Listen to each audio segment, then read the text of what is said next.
Di tengah hutan lebat dan kabut yang menyelimuti Pulau Jawa, tersembunyi sebuah keajaiban sejarah yang belum banyak diketahui dunia. Situs purbakala yang mengisahkan kisah kekuatan dan keindahan dari masa lalu yang megah. Inilah Candi Belahan.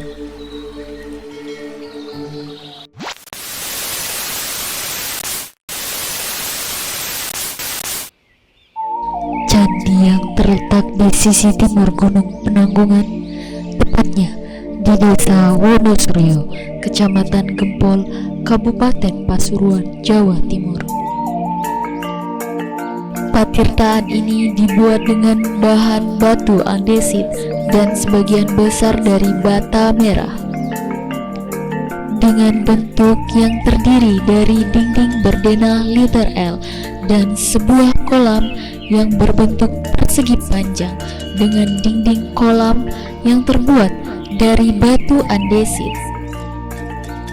Susunan bata pada belakang dinding petirtaan ini sudah banyak yang rusak, namun pada bagian depan dinding terdapat 3 relung yang meruncing ke atas, yang dimana relung selatan digunakan untuk meletakkan arca Dewi Laksmi, sedangkan relung utara digunakan untuk meletakkan arca Dewi Sri. Sedangkan di tengah antara keduanya terdapat relung dengan bentuk yang sama tetapi berukuran relatif kecil. Di sebelah relung arca Dewi Sri terdapat relief berupa seorang laki-laki yang memakai sorban, berperut buncit dan memakai upawita, dan dikelilingi oleh hiasan sulur di kanan dan kirinya. Menurut juru pelihara Candi Belahan, yaitu Bapak Waryono, relief ini merupakan gambaran dari Empu Barada.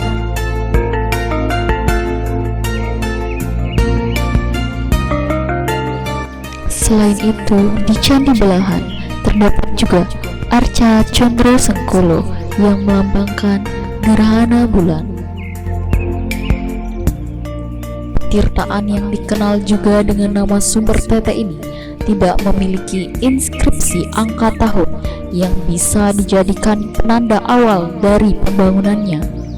Menurut Bapak Waryono yang merupakan juru pelihara Candi Belahan mengatakan bahwa candi ini ada sejak abad ke-11, yaitu pada masa kerajaan Kahuripan sebelum Majapahit.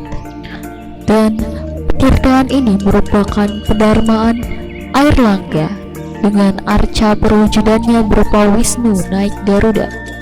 Arca ini yang seharusnya terletak di bagian relung tengah, namun arca ini telah dimuseumkan di Museum Trowulan. Sedangkan menurut W.F. Stulterit, adanya arca Condro Sengkolo yang bisa dibaca bahwa Chandra Resi Rahu atau 970 Saka atau 1049 Masehi yang bertepatan dengan wafatnya Airlangga. Ada pula pendapat dari Agus Aris Munandar. Dari hasil analisisnya terdapat bahwa pembentuk dinding dan seni arca yang terdapat di belahan menunjukkan bahwa gaya tersebut berasal dari masa yang lebih muda dari masa Empu Sendok. Agus Aris Munandar berkeyakinan bahwa belahan sejatinya dibangun pada masa Majapahit atau abad 14 dengan ciri-ciri arca sebagaimana yang dimiliki oleh 2 arca dewi di belahan, yang dimana hal yang lazim dijumpai pada arca-arca zaman Majapahit. Dengan ukuran yang sama, arca Parwati dari Candi Ngerimbi dan juga arca Harihara dari Simping, yaitu sekitar 2 meter. Selain itu, ada juga garis-garis yang keluar dari kepala arca juga dijumpai pada arca Harihara Parwati dan arca-arca perwujudan zaman Majapahit lainnya, bahkan yang berasal dari abad ke-15 Masehi. Garis-garis ini hendak menyatakan kesucian tokoh arca yang disebut dengan sinar Majapahit. Pada arca-arca zaman sebelumnya tidak pernah dijumpai adanya garis-garis sinar seperti itu. Peta-peta yang berkibaran di kanan kiri kepala juga dijumpai pada arca Harihara dan Parwati, yang keduanya menggambarkan tokoh Raden Wijaya dan Tribhuwana Tunggadewi. Peta-peta tersebut terus digambarkan pada arca-arca perwujudan zaman Majapahit lainnya. Ukuran arca di belahan juga sesuai dengan arca-arca yang terdapat di Candi Ngerimbi dan Simping yang dibuat di awal abad ke-14 Masehi. Selain itu, konstruksi bata dan arca batuannya juga mirip dengan keperbakalaan Majapahit lainnya seperti Candi Jawi, Jago, Penataran, dan Petirtaan Watu Gede.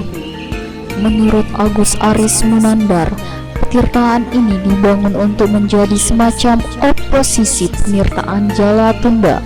Jalatunda yang merupakan petirtaan yang dibangun oleh Wangsa Istana keturunan Empu Sendok yang berlokasi di barat Gunung Penanggungan.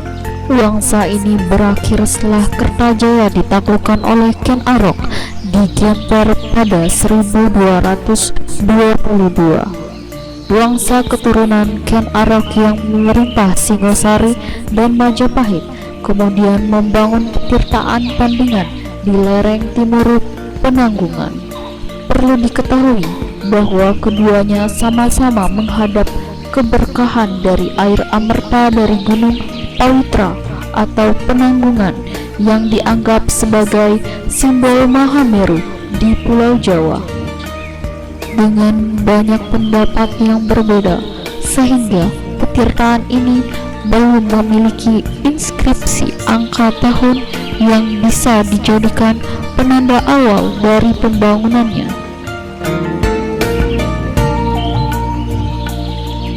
Adanya banyak informasi dan sejarah yang beredar di masyarakat sekitar, sehingga menimbulkan banyak isu mitos yang ada pada candi belahan ini. Banyak masyarakat yang mempercayai bahwa air dari petirtaan belahan ini akan memberikan kesehatan dan awet muda pada siapapun yang mandi dan meminum air suci ini.